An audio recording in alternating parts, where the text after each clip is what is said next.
Hi mga guys, magandang araw. Itong araw pala ay araw nga ng linggo at day off din natin ngayon. Late na naman nag-upload. Gonggong! Pero bago natin to simulan, ako nga pala si Luther, isang OFW. So yun na nga mga guys, nakapagkape na nga din tayo at binubuksan ko na nga din dito yung dumating na parcel na in-order natin sa Shein. Nga pala mga guys, gagawan din natin ng content yung mga in-order natin na damit sa Shein. Kaso nga lang, binalik natin yung dalawang pantalon kasi malaki sa bewang ko. Pero maganda yung quality mga guys. Basta i-upload ko na lang yung outfit check natin. Bale pagkarating naman natin dito na accommodation galing supermarket, binabao muna dito yung dalawang tray ng itlog dahil lalabas tayo ulit. Mga guys, ang mura lang ng bili ko dyan sa dalawang tray ng itlog, 20 real. Yun mga guys, no, lumabas tayo ulit. Binaba lang natin dun sa accommodation yung yung binili natin to sa supermarket. Dalawang tray pala itlog na binili natin kasi naka-discount. Mag-itlog tayo hanggang katapusan. So yan, bibili tayo dito ng sa Bacala. Ito, Thai part na manok. Kasi wala doon sa supermarket. Pagkarating naman natin dito sa accommodation, agad tayo nag-asikaso dito sa kusina para asikasuhin yung mga lulutuin natin. Mga lulutuin, parang ang dami yung lulutuin natin ngayon. Gonggong!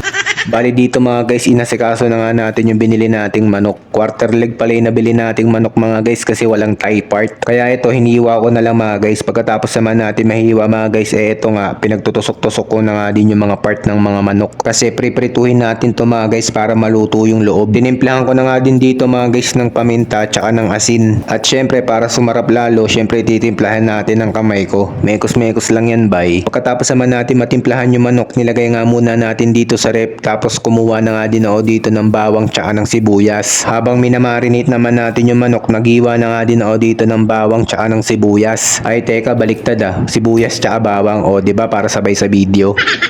So yung mga guys, binabad muna natin yung natin, yung manok. Minarinate ko sa asin tsaka sa paminta. Tapos nagiwa na din ako ng bawang tsaka ng sibuyas. Time check muna tayo. Time check. So ayan, mag-alas 7 na. Mamaya-maya na ako siguro magluluto. Buksan muna natin itong mga parcel sa sa Shein. So may gagawin akong video dito, panoorin nyo to mga guys. So yun, pinutol ko nga muna yung clip na yun kasi may gagawin tayong content doon. Bali dito, magpiprito na nga tayo ng manok. Hinango ko na nga din dito yung unang batch na pininito natin ng manok, hindi kasi kasya sa kawali Tapos sinunod ko na nga din dito yung second batch.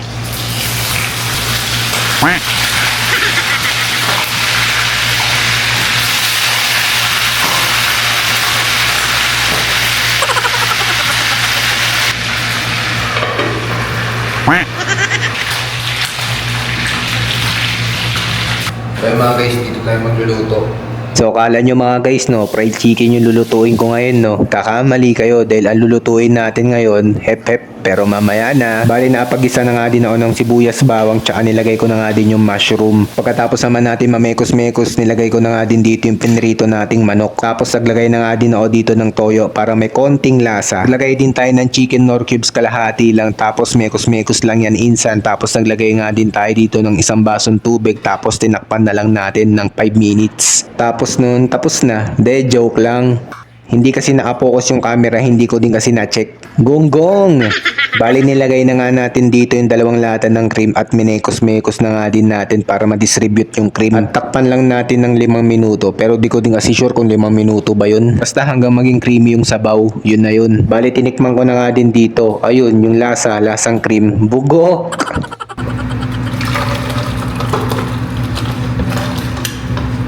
Tayo mga guys, tignan na natin yung creamy chicken mushroom.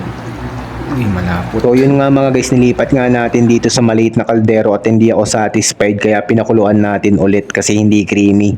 So mga guys, kakain na po tayo. Kain po pala mga guys. At yun nga, hindi nga natin nakuha yung pagka-cream kasi nga nadamihan nga natin yung tubig kanina. Kumain pa ako na ito mamayang hapon kasi oras pa lang mga guys. Magna 9:30 pa lang. Gano din ako matulog din kasi medyo maano nga yung mata ko masakit. Balik kinahaponan nga nito, pagkagising ko mga bandang mag-aalas 2. Syempre bago ang lahat, bago tayo tumayo, update muna kay Mrs. Pagkabangon naman natin, agad nga akong pumunta dito ng kusina para makapagsaing na. Dahil yung kanin na kinain natin kanina, bahaw pa yung kahapon. Sinabay ko na nga din dito yung pagpapakulo ng mga itlog. Hindi din kasi tayo nakapag-workout ngayon, gawa nga ng masakit nga yung mata ko. Kaya ito, food trip tayo ng itlog umaga tsaka ngayong hapon. Kain naman tayo ng itlog. Namatayan ng itlog? Sabi ko, kakain ako ng itlog. Hindi namatayan ng itlog. Nagbablog ako eh. Sakto yung kakainin natin. So yun lang muna mga guys, hanggang dito na lang muna at salamat sa pagsama nyo sa akin sa buong araw ko bilang isang OFW ngayon day off ko. At kita-isa lang tayo sa susunod kong video. Ako nga pala si Luther, isang OFW. Peace and love, follow for more. Bye bye!